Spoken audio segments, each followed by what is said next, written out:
You know, we've been talking to 13, 14, 15-year-old wild teen girls who are living drastic lives filled with sex, violence, and as they say, you know, drastic times call for drastic measures. He has become a true motivator.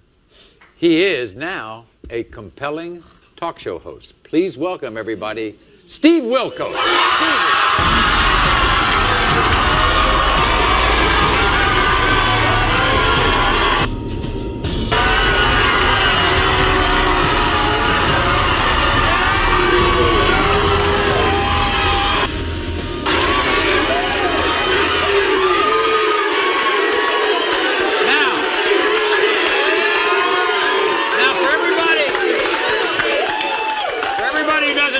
Steve, we all know he's a great talk show host, but what people might not know is, before this, you were a cop.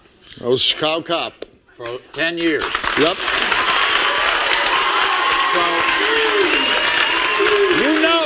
you know that side of the behavior.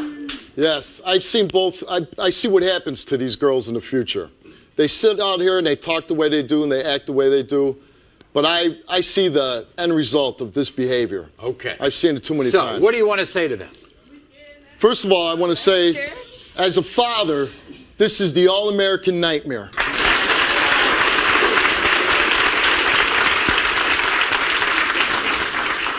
As a father raising a young daughter myself, I look at you and I've been back there listening, and I say, God forbid my daughter acts like you for even 5 seconds.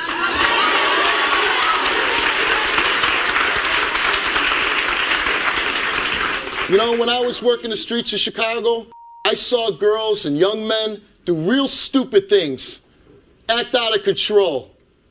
But one thing I didn't see to this level is how you could be so disrespectful to the mother that brings you into the world.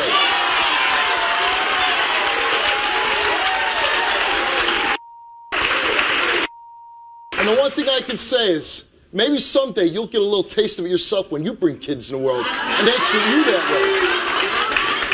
So I'm going to ask respectfully every one of you to stand up right now. I want you to stand up. Get up. Get up. Man, you get up. Get up. I have to get up.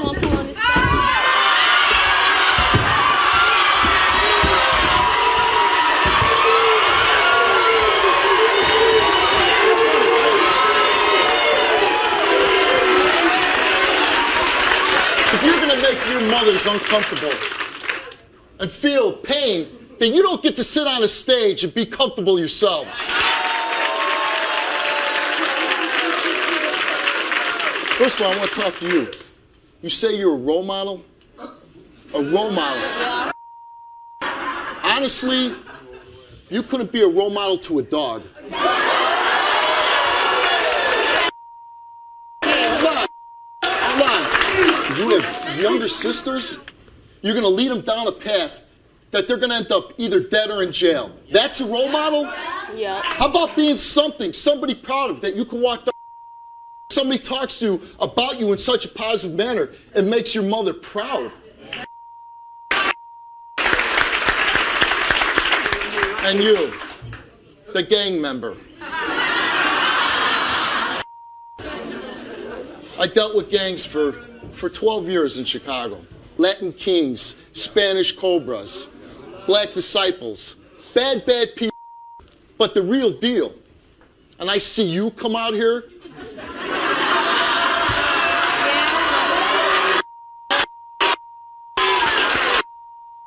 You pick on your disabled brother. I honestly gonna say, I'm 44 years old. I'm a grown man. I've seen people shot. I've seen people that have been dead for weeks. And the same reaction I had then, where it turns my stomach and I want to vomit, that's what you made me feel like. I heard you singing your little song, all of you, Whatever. I love the song of Whatever. Because you know who sings it? Cowards.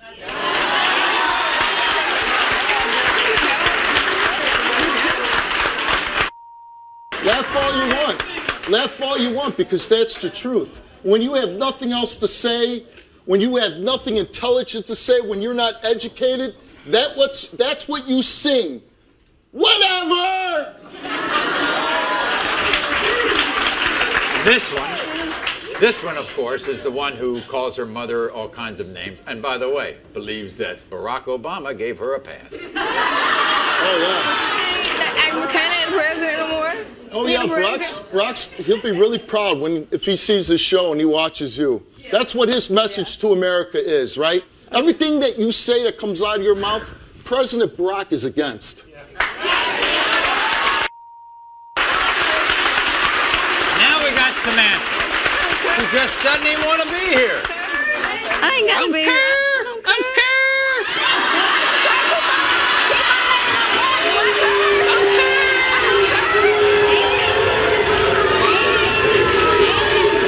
I want you to listen. Be something that you'll take for a long time in your life. I'm not gonna take nothing. This is about your mother. I'm not going to be disrespectful to you right now. I'm going to tell you the truth, okay? There are so many women I meet in my life that they've lost their mothers. They would give anything in their life to have 2 more minutes with their mom. I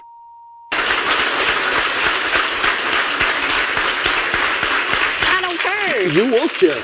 You will care. You might not care right this minute, but someday, someday when you're standing over her and she can't talk back to you, you're going to be the one crying. She won't be there to console. She won't be there to care for you anymore. And believe me, once she's gone, who the hell's going to care about you? I'm not listening to that he's saying. I don't care what he's saying. Steve! Ain't nothing to me. Steve, you got a nice little place for these young ladies, right? I certainly do. Ain't nobody to me. I'm going to give them a taste of their future. Their future. Well, come Stevie's on. going to take them to the Monmouth County Correctional Center.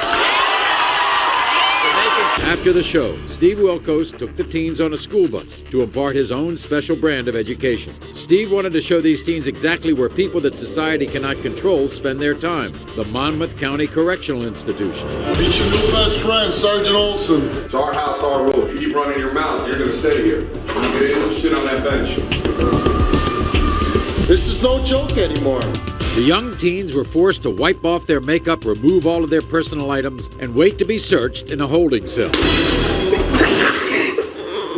You're in here 2 minutes and you're already crying. No, this ain't scary. I can't stand the police. Do you think they care? Do you think I don't care what they say. They can think whatever they want to. I really do not care right now. Whether you want it or not, this is where you're going to end up. You keep doing the things you're doing. They changed into prison uniforms and were led straight upstairs to get some tough love from actual female inmates.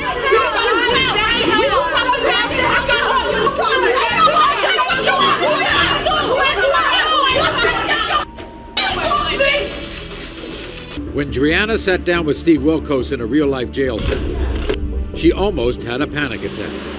Is that claustrophobic feeling you're feeling? It's tough.